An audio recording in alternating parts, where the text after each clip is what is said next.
Welcome to the Influence Experiment, where we seek to explore the art and the science of building influential capacity.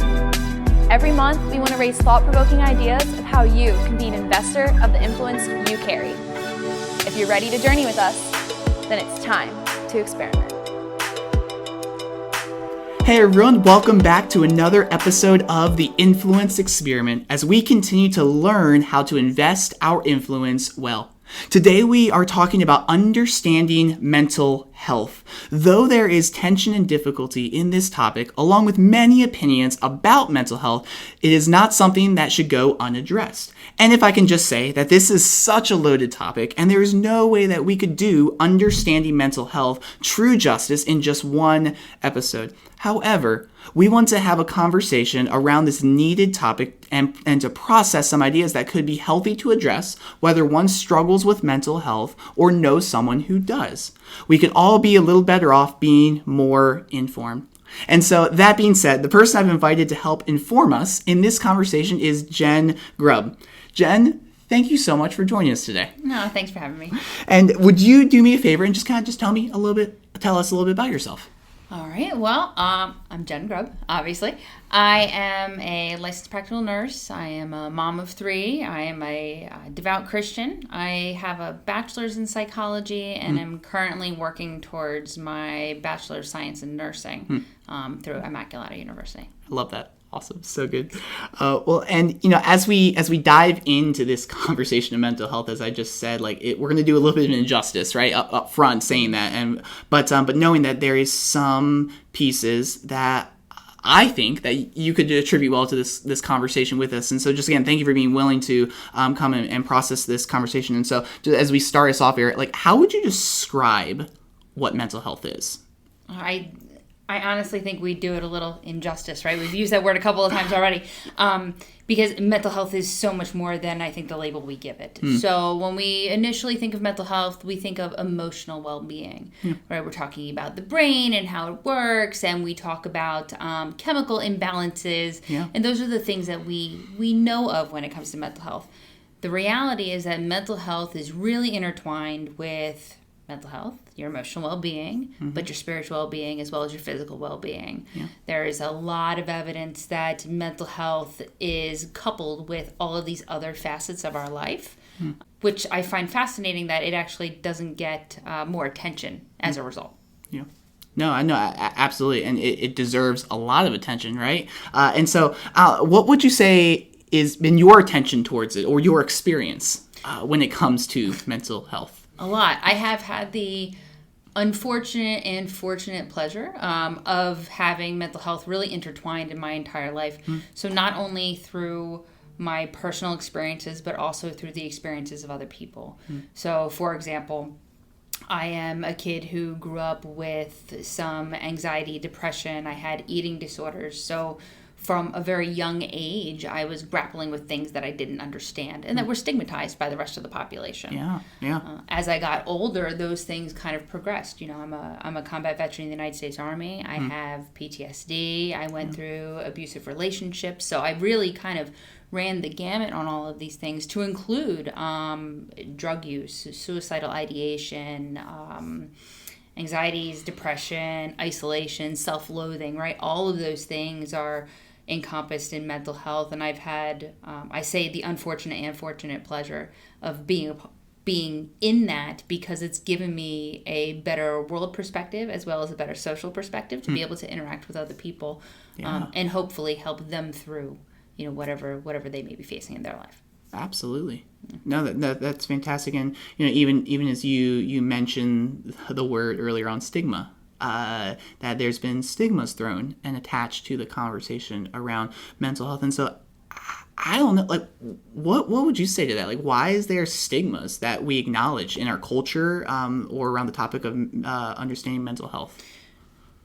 I think there's a lot of reasons. I think the number one reason is a lack of understanding. So we don't put as much value on mental health as we do on physical well-being, right? If we have somebody who eats well and they go to the gym and they look really physically fit, man, we're jealous, right? We want to be like that person. For sure. But when we know somebody that is emotionally sound and stable, that's not usually something you're going to necessarily see outwardly. So we don't prioritize that. Yeah. We're also in a society that believes that emotionality is somehow correlated with weakness.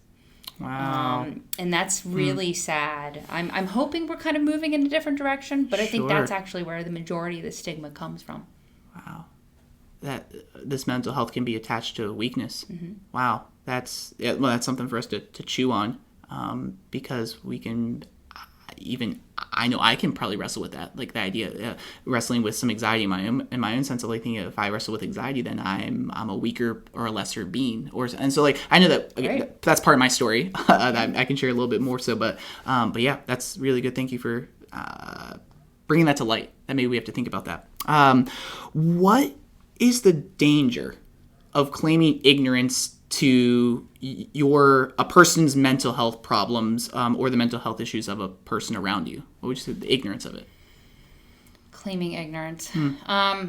Well, ignorance of your own mental health problems obviously is not going to bode well for your life, right? Of course. So we're talking about the person who either denies they have issues or denies somebody else has issues, and we're going to put that issues term very loosely because I don't like that at all. Yeah. I think it's awful that we say that, because frankly, struggling with mental health in general it's a human complex. Yeah. It's not an issue, so to speak. Okay. But the fear in kind of not acknowledging that is the rabbit hole. How far does it go? Right, so if we're not getting these things treated, if we're not reaching out to friends or to family or to therapy or to our pastors, or taking some steps to acknowledge what's going on and that maybe we need a little assistance, the end result could be catastrophic. I mean, we have the highest number of suicides right now than we've had in years, and unfortunately, that is a direct result of not being able to get out of that stigma, finding the help that we need, and really kind of just turning inwardly. So it could be catastrophic results. Yeah, no, absolutely. I fully agree. And, how would you say, when we talk about mental health, it's a broad spectrum of conversation, right? How could you distinguish between mental health problems someone is wrestling with from just the normal ups and downs of life, right? Because that it's all over the gamut and the spectrum. But like, how can we discern between the two sometimes? Because sometimes it's difficult, right? Absolutely, and I think the answer is actually much less complicated than we make it. So if I can put it in context of, let's say, addiction. Okay, addiction falls into the mental health spectrum, and it's usually correlated with other mental health issues such as depression and anxiety or obsessive compulsive disorder. If we look at it from that context, let's talk about somebody who can have a drink. You can go out and have a glass of wine and put it down. It's not a problem. It doesn't impact your life. It doesn't impact your ability to be productive, to be a member of society, to be a great leader, to be a great husband. All of these things are still happening. Whereas if I'm an alcoholic, I can't have just one. I can't be a productive member of society. It's impacting my everyday life. Yeah. So when we're talking about mental health, that's really the difference. The difference is going to be, are you just having a bad day, or are you having a bad day every day? Oh, are you able to get out of bed? Are you able to go? Do you feel like you're putting on a face when you're with the rest of the world? And that's really where the difference lies. But it's also poignant to acknowledge that that line can be easily crossed. Yeah. And it can happen sometimes without even realizing it, right? It usually does. Yeah. And as you think about that, like, I don't know, like, are there any other thoughts that come, even for the person who's like wrestling with mental health, of like, should I go and do medication, take medication, or should I go to a counselor, or do I just need to kind of see if I can just pass it off for another couple of days, couple of weeks, and maybe it'll wear off? Like, I don't know, where would that tipping point be, whether it's like from like a season of life or like a day, which is one day, or I don't know, does that make sense? Yeah, it does. I think I always err on the side of caution personally. Right. So if I feel that I am in any way tipping the scales, or I'm just going, well, I'll wait till next week, and if it's not better next week, that's probably a good indication that I need to do something about it today. All right. So the line is never clear, and it is different for everybody. Yeah. But like I said, erring on the side of caution, I'm a big advocate for seek out a therapist, because if you can't figure it out, if you're not sure if this is a problem or not, there are professionals who can help you delineate that down. Yeah, no, absolutely, and thank you for speaking to that. And we can kind of address that even a little bit more so in a few minutes. But if we could even flip the conversation, as you said earlier, you're a devout Christian, right? And I'm a Christian as well, and so our religion and spirituality can play into these conversations. So if we could address, even within our faith, the person of Jesus, how does Jesus or spirituality play into mental health? I mean, for me, it was a huge part of my I'm going to call it recovery. Yeah. So as much as I still struggle with things and life isn't necessarily always super easy, knowing the person of Jesus and trying to model my life, walking with him, and allowing his will to be in my life and acknowledging that and accepting that was all a part of those processes, yeah, right? Absolutely. And for me, that was a really big piece because I needed to know that somebody else was driving the ship. I needed to know that. I needed to know that I really wasn't in charge and that there was this person that was in charge of my life and guiding my every step, and that everything I was going through, it was going to be okay because it was going to be used. And that was humbling. It was empowering. Yeah. And empowerment is not something that I knew in the throes of mental health, right? Yeah. So I really feel like spirituality and knowing the person of Jesus, for me personally, was one of the most empowering pieces to my journey in getting better. Yeah. And I would be remiss not to say that I know other people who have struggled with mental health, and they're not Christians. Yeah. And that's okay. And that's it. This was my walk and my journey with Jesus. For other people, it's their journey with their God and the person that they believe in or look up to. And it's the idea of being spiritually connected to something, anything greater than yourself, because we as humans are not enough. Yeah, no, for sure. And, even as we, obviously, as we ascribe towards Christianity, right, and we believe that Jesus is the author and creator of the universe, and he's in control of our circumstances and everything, and that we need Jesus, right, to get through our mental health problems. And as I said earlier, like, I deal with anxiety, and I know I need Jesus to get through it every single day. But even those who don't ascribe towards Christianity, even the studies have even shown that, like, just ascribing towards some deity or like helps get people through their day. And so faith and spirituality plays a huge piece in understanding mental health, for sure. I would agree. And so, but even as, kind of stepping away even from religion and even just thinking towards science and medicine, how does medication play into the conversation of mental health? Oh yeah, well, so I'm a nurse, right? I mentioned that. Yeah. So I'm a really big advocate for whatever's going to help. For me personally, medication was a part of my story, and I needed to utilize medication for many years. And I did eventually get to a place where I had enough meat and potatoes. I had enough tools in my toolbox, as we say, where I found other ways to be able to have coping mechanisms in my life where I didn't need medication anymore. That is not true for everybody. We are all very different. I personally, and as a Christian, believe in medication. I believe in the use of it. I don't believe it is the end all to be all. I do not believe that it should be the only thing we are doing. Again, personally, professionally, I believe that if medication is going to be used, it needs to be used in conjunction with some kind of therapeutic services. Yeah. Whether that be regular therapy, group therapy, pastoral counseling, whatever it is, it's got to be something. Because if you're not learning about you and what's happening with you and gaining tools to help you continue in life, then medication is just going to be a Band-Aid. No, I think that's well said. I mean, that saying medication is just a Band-Aid, and it could be just a Band-Aid, and that it should be coupled with some type of therapy and something else, right? Because I know for me personally, as I have dealt with anxiety and I take medication for it, for a while as a Christian, I wrestle with this thought of, I can't take medication. Like that means I have less faith if I'm gonna take medication. Like I was processing with my mentor years back, and he challenged me with this thought of, like, if you have a headache, you're going to take ibuprofen, and other things of that nature, right? If you're dealing with anxiety, and we acknowledge, okay, it's not like a spiritual, like, sin issue that is left unchecked. It's not because, like, you're living a very physically unhealthy lifestyle, and you're checking these boxes off of what it is not. And you come down to, could it be a chemical imbalance within you? Like, why would you not allow yourself to be present with people and present with God even by taking a medication that can help maybe balance out a chemical imbalance within you? And when you challenged me with that, it really it put a perspective on it. You know what? Like he used the phrase to be present with God and to be present with others. Like, that's what I want. And my anxiety was kind of inhibiting me from being able to do just that to the full. Absolutely.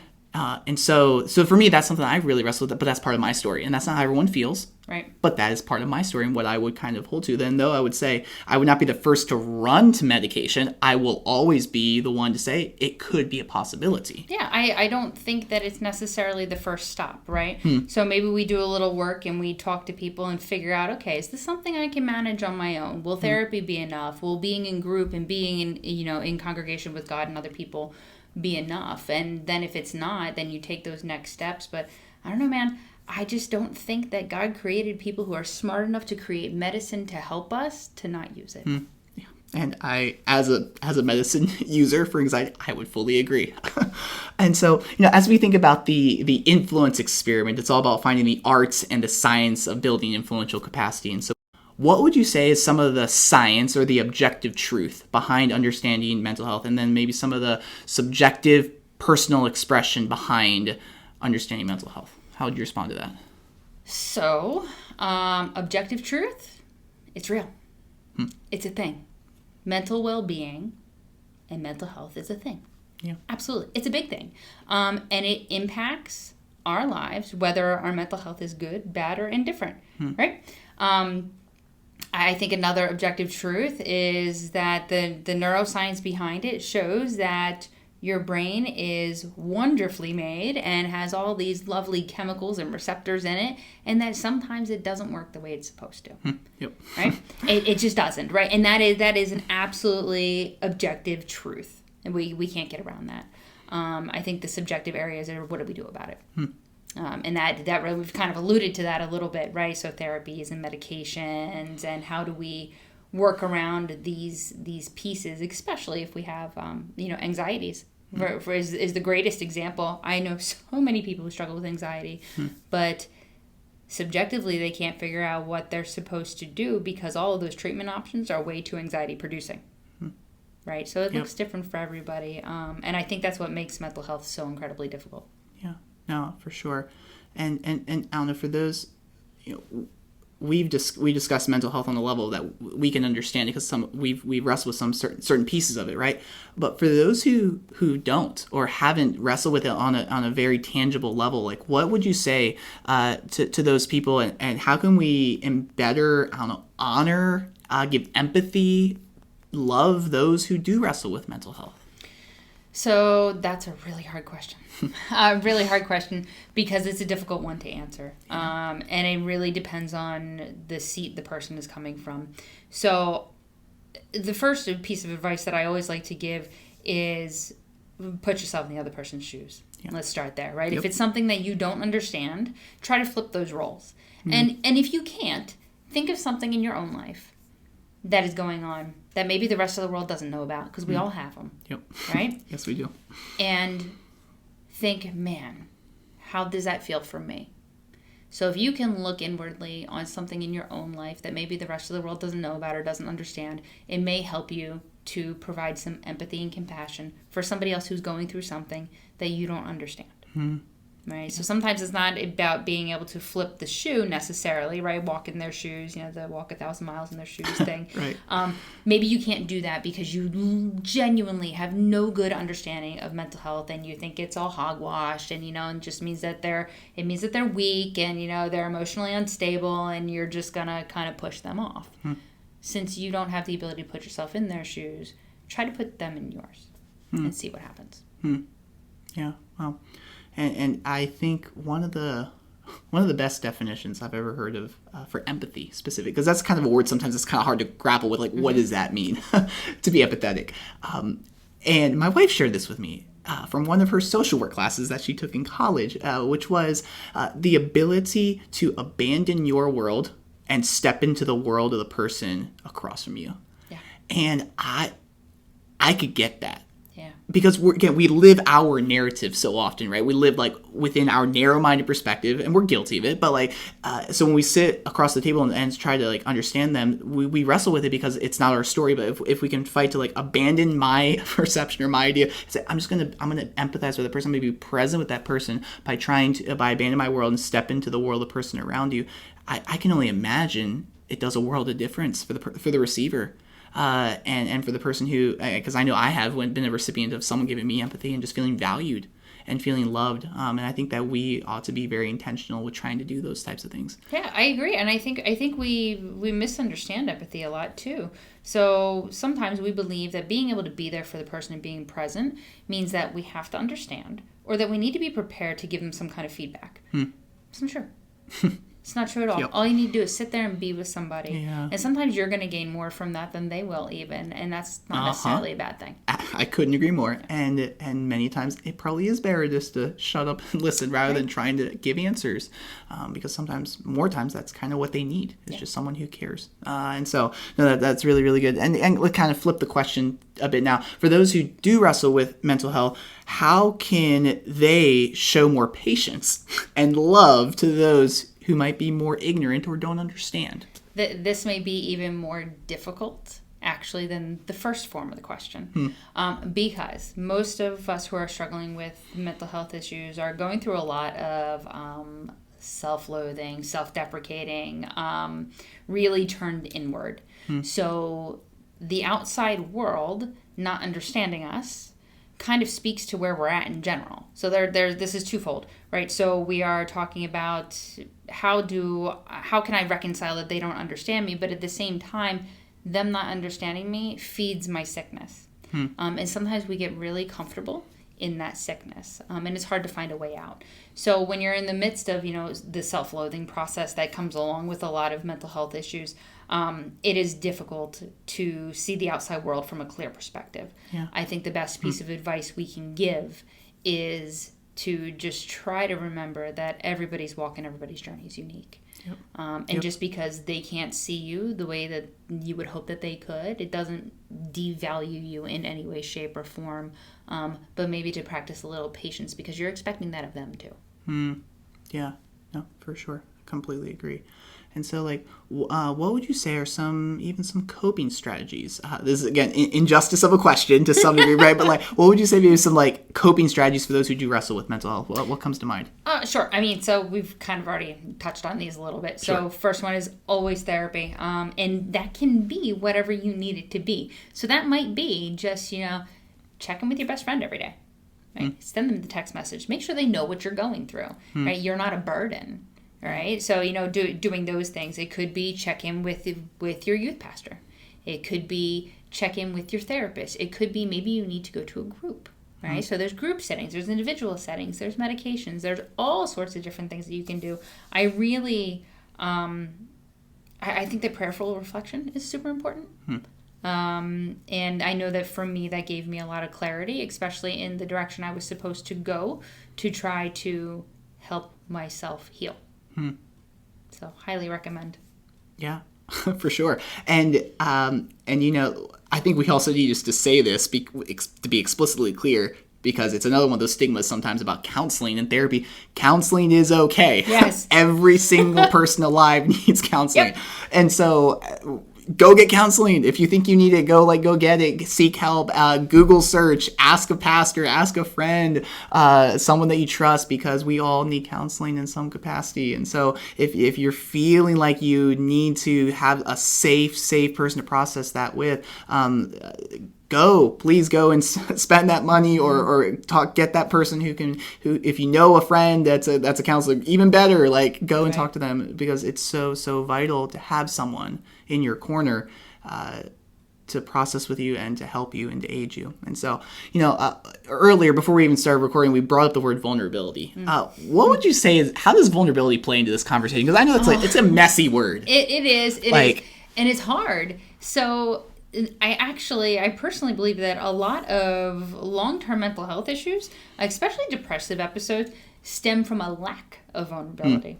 Right? So being vulnerable is, being, for me personally, my interpretation of that is to be open and honest and sharing openly of oneself. That is hard. I've had a lot of years of practice at it too. Sure. Let's be clear. When I tell you I did more than a decade of therapy, and as recently as 6 months ago, I checked in to say, hey, this is what's going on. I'm not sure if it's okay or not, and I just need somebody to let me know if I'm good, because I'm not sure. The level of vulnerability it takes to do that is astounding. But what I can say is that as you do it, it gets easier.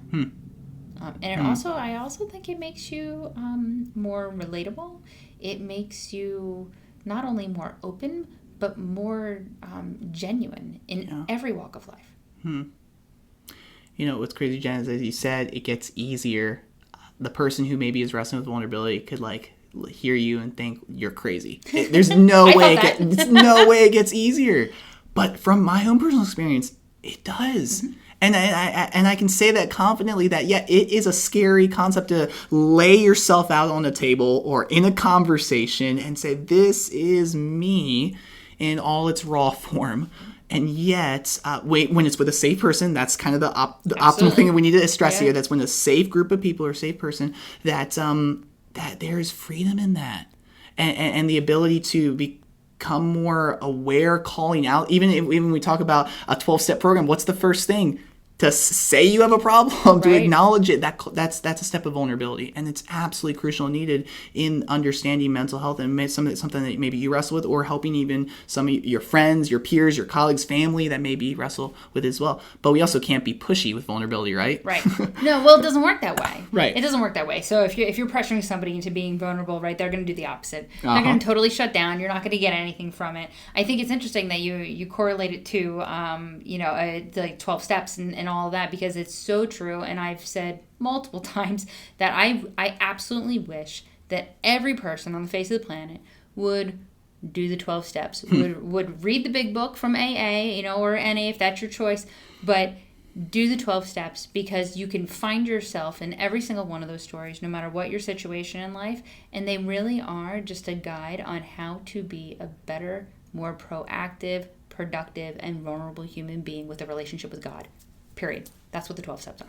So you're saying I should go do the 12-step program? You should. Yes, we all should. Yes. No, but I think you're right. It's in the same way that we say everyone needs counseling. I think that from what I know and hear of AA and the 12-step program, it is fantastic. It's beautiful. Yeah. It's freeing, and I think we all want a little freedom in our life, right? And freedom from the things that plague us or weigh us down or cause shame in our life or whatever. And so, no, I think that's a beautiful sentiment to say we want to pursue vulnerability.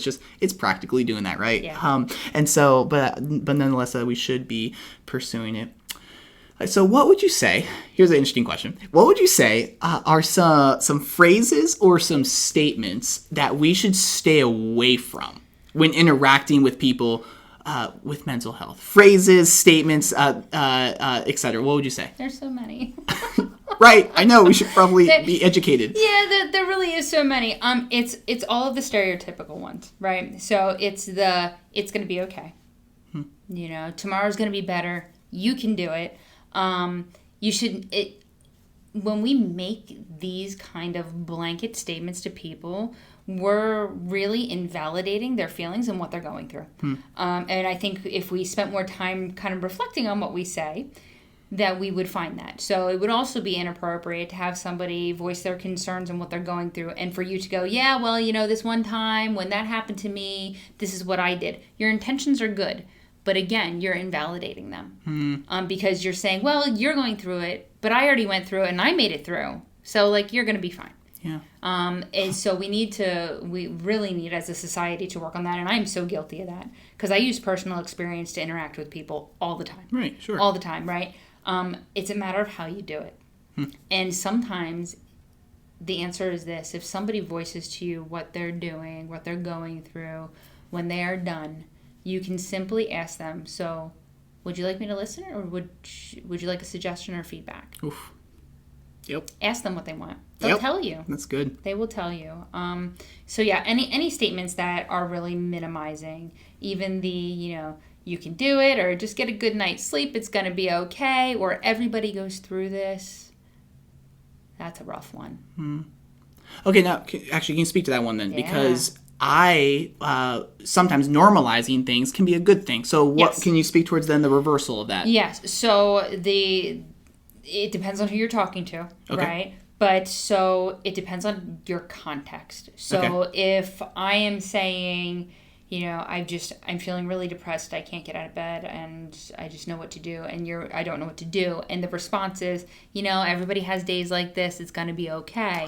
Okay. That's where it's inappropriate. That's good. Because your answer should be, well, tell me what's going on. What's happening? How can I help? Yeah. That's always the appropriate answer. No, absolutely. But no, and actually, if you could even maybe, if you have a few more in your arsenal there that you could share, like even phrases that we should use and phrases that we should practice. Yeah, so I also encourage anybody to go out there and get a book on motivational interviewing. It is a fantastic tool, well known in psychology and in counseling, and really you can use it in your daily life. It's about asking open-ended questions, really, right? So we're wanting this person to open up to us. So if I'm trying to be vulnerable with you, right, when I tell you that, my anxiety is through the roof today and I just don't know what to do. Instead of you replying, yeah, man, me too, my anxiety's been crazy, so what's going on? What changed? What's different today from yesterday? Yeah. So asking open-ended questions that require them to give more of themselves than just a yes or no answer is always going to be beneficial. Totally. Yeah, no, absolutely. No, thank you for that. And You're welcome. What would you say are some small steps that we should take to better ourselves in mental health awareness? Read. Get a book and read, please.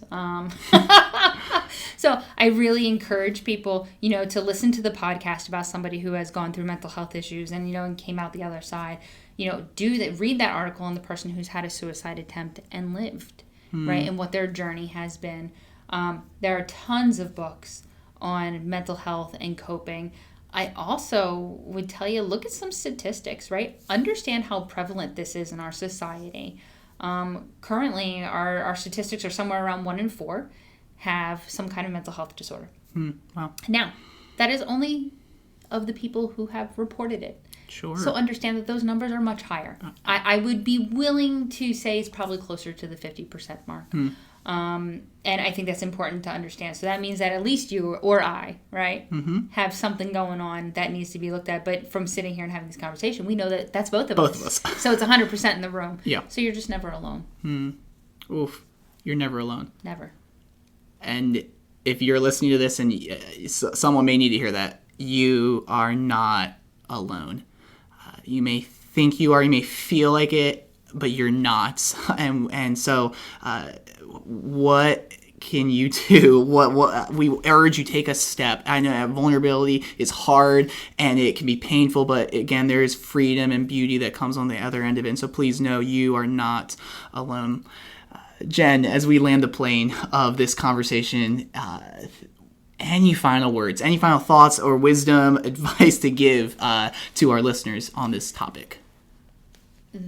Well, I think we need to talk about not only the people who are suffering in silence, right? Because we're reaching to them. They're not alone. And sometimes that have that vulnerability, it just takes you saying, that you need something from one person, and that could be that one step that you need. I think it's also as important to identify the people who have made it to the other side of struggling with mental health. And that doesn't mean that life is perfect, but what that does mean is that gives you an opportunity to share of yourself to help other people.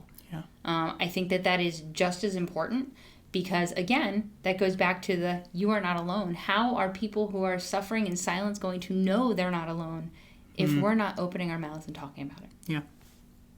Absolutely. And we need to be vocal about it. And that's our heart posture here, right? As we fully acknowledge that we're doing injustice to talk about this in just one episode. However, we need to talk. Right? We need to talk about it. And so, Jen, that's why I'm so incredibly grateful that you're willing to come on and have a dialogue about this, right? And so just thank you. Thank you for sharing your, again, that little highlights of your story to some of your input and wisdom, encouragements and challenges. It has been super helpful and beneficial. And I hope that we can be better by it, and be more empathetic, encouraging, and proactive in our own mental health and in those of the people around us in our sphere of influence. So just thank you. Oh, thank you. I hope people share this, so maybe that's the one step. Maybe the one step is somebody who might be struggling and you send them a link to this. Yeah. So that way they can hear they're not alone. Absolutely. That's pretty cool. So Absolutely. Thank you for doing this. No, absolutely. And speaking of sharing it,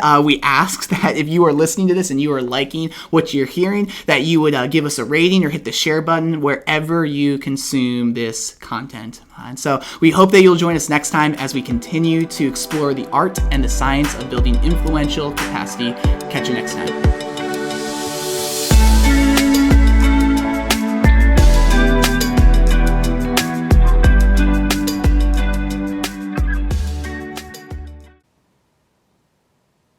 Boom. How long was it? 35. Look at that, dude. Killed it, girl. Jenn Grubb.